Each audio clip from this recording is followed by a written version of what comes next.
What's up, Tailgaters? You're in the booth with Tailgate Nate today. Welcome to my channel. I got another Week 1 preview and prediction video for you. This time, we're going to be going over a battle of the Carolinas. The North Carolina Tar Heels and South Carolina Tar Heels are set to take place, are set to do battle at Bank of America Stadium in Charlotte, North Carolina. Should be a fun one. You got Drake May versus Spencer Rattler. Can't get much better than that. Before we dive into this preview prediction, though, I want to say thank you for the support the channel has seen over these past 2 to 3 months. It's been insane to me. If you guys want to continue to show your support for the channel, continue to hit the subscribe button, ring the bell so you know when videos get uploaded, but there are more ways than that for you guys to help me support this channel. Hey, you guys are doing one right now by watching the video. You guys can do more by liking, commenting, sharing, and anything else you guys are willing and able to do to help me support my channel. So, with all of that out of the way, all the business done, let's talk football, shall we? Week 1 has a lot of very, very interesting games. This is one of them here. This is one of the more higher profile ones, a primetime slated game in Charlotte. You got 2 really good quarterbacks, probably future NFL players in both Drake May and Spencer Rattler, a plethora of offensive weapons on both sides, and yet 2 defenses that are looking to prove that they're a lot better than what the statistics said they were from 2022. And speaking of statistics from last year, let's go ahead and take a look at the 2022 stats that both of these teams put up from last season. So we are going to start with the designated visiting team, and even though this is a neutral site game in Charlotte, North Carolina will be the visiting team here for this game. Offensively, I think we all know the story with the North Carolina Tar Heels. It was a Drake May-led offense last year, and he was absolutely dynamic. Over 300 passing yards per game for this North Carolina offense, over 450 yards per game. They were great on third down. They were able to score the football. All of that was fine. However, there are a couple key factors entering 2023. Your top 2 weapons in the wide receiver room for North Carolina last year are both gone. However, this is a wide receiver room that still has a lot of talent on it. Gavin Blackwell, Andre Green, Kobe Paysour, J.J. Jones, and a transfer in Nate McCullum. You would have had Devontae Walker as well, but his transfer waiver was denied. Again, much like the Mason Smith story, that's a conversation for another day and why the NCAA made just another stupid decision. But again, I'm not going to go into that can of worms.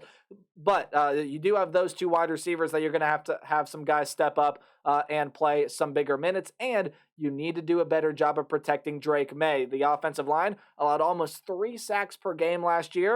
The offensive line does have a transfer coming in. Willie Lampkin is coming in that probably should start at that right guard position for them, but other than that, there's a lot of experience on this offensive line. We'll see if it can step up to the task. Now, defensively, there's no easy way to say that this was one of the worst defenses in Power 5, if not one of the worst defenses in the country last year. They got absolutely shredded through the air. That secondary was abhorrent. They allowed too many points, too many yards, didn't force enough turnovers at all, did not generate pressure at all. This was just not a very good defense for North Carolina last season. There is no other way to put it. However, coming into this year, you got to have a lot of experience, especially in that defensive front 6, that defensive front 7. Desmond Evans, Kevin Hester, Miles Murphy is back, Kamon Rucker, Cedric Gray, Power Eccles. So there is some pretty solid talent up front, but the secondary, that's what I want to see improve. You do have a graduate player in Giovanni Biggers that should be able to lead this secondary among some other talented players back there as well, and a ton of transfers enter this program on the defensive side of the ball. So we'll see just how much this North Carolina defense does improve. We'll talk about that here in a little bit. But let's move over to the South Carolina Gamecocks, who, by the way, North Carolina, 21st ranked team, South Carolina currently unranked. But that could change if they get a win here offensively. Hey, it was the Spencer Rattler show last season. 260 passing yards per game, around 380 yards per game. They were able to score points. Third downs, okay, you maybe like to see a little bit of a better number, and you need to do a better job of taking care of the football, and you need to do a better job of protecting Spencer Rattler as well. But again, Spencer Rattler is coming back to this team. DeCarry and Joyner, Juju McDowell are a nice duo of running backs that this team has. And in the wide receiver room, well, your most dangerous weapon in Antoine Wells is coming back. Xavier Legette and some other names are going to be leading this offense along with Spencer Rattler, as well as some transfers in the tight end room.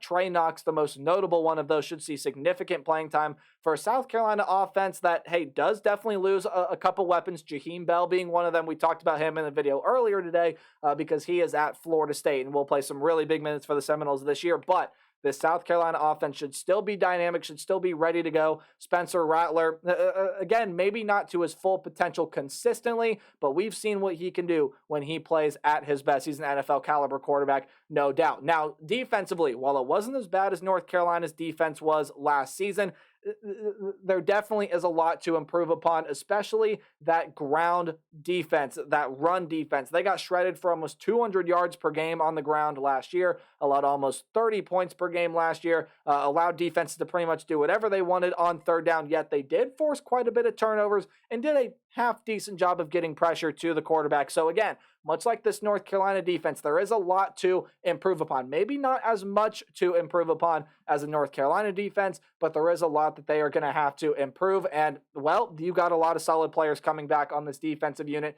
as well. Tonka Hemingway's coming back, as well as Jordan Strachan on the defensive line. In the linebacking room, Debo Williams, Tyreek Johnson, some really good names there. And then in the defensive back room, DQ Smith, Marcellus Dial, Nick Imanwari, O'Donnell Fortune. There are a lot of really good names on this defense. I think a lot of really good talent on this defense as well.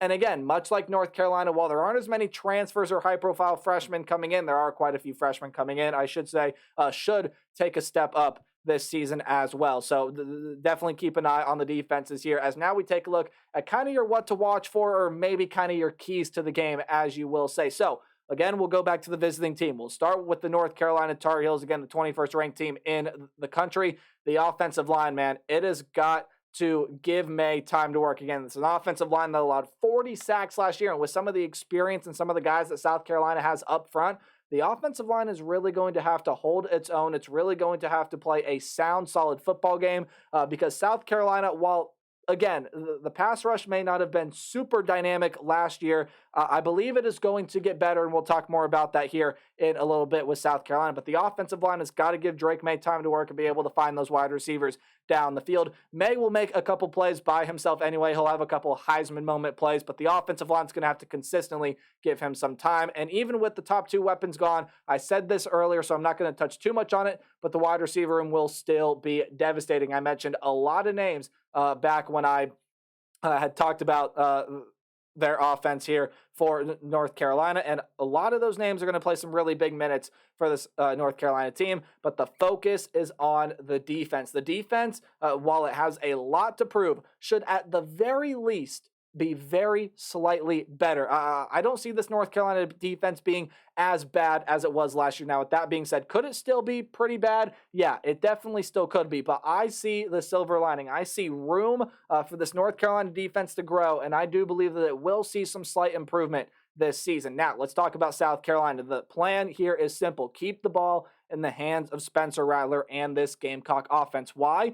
A, because it keeps North Carolina's offense off the field, and B, South Carolina has enough on the ground. They maybe didn't show it last year, but I think with DeCarrion Joyner, Juju McDowell, they have enough to really get the ground game going, and they have enough weapons to be able to exploit a North Carolina secondary that, again, was just abhorrent last season. I mentioned this earlier, so I won't touch on it too much, but you got to get the pass rush going, right? You have to make Drake May feel uncomfy. You have to create pressure. You have to force him outside of the pocket. You're going to have to force him to make some plays in this game. That's kind of one of the only ways you're going to be able to beat a North Carolina team of this caliber, at least when you take a look at the offensive end, right? This offense at North Carolina can stack up against the best of them around the nation. But it is two defenses that are looking to prove themselves. Again, even talking about South Carolina's offense, Spencer Rattler and company can really sling it. They can really drive the football. And hey, when everything clicks, well, we've seen what happens, right? This is the South Carolina team that can spoil anyone's hope at a college football playoff appearance. So here are your lines and odds, kind of what the FPI is thinking. This is going to be a shootout type game. It's going to be a game with some great plays made by both wide receiver units, and I think South Carolina makes that extra effort here. I think especially defensively, South Carolina's going to be able to make that extra effort. I trust the Gamecock defense a little bit more. Now, if it comes down to which quarterback makes a mistake first, that's probably going to be Spencer Rattler. But if it comes down to the defense, which I think it will, South Carolina has the edge, and I'm giving the Gamecocks the win in Charlotte. That's all for me on this game. Let me know your thoughts in the comment section down below. And as always, remember to play hard, but tailgate harder. See you guys in the next video. Goodbye.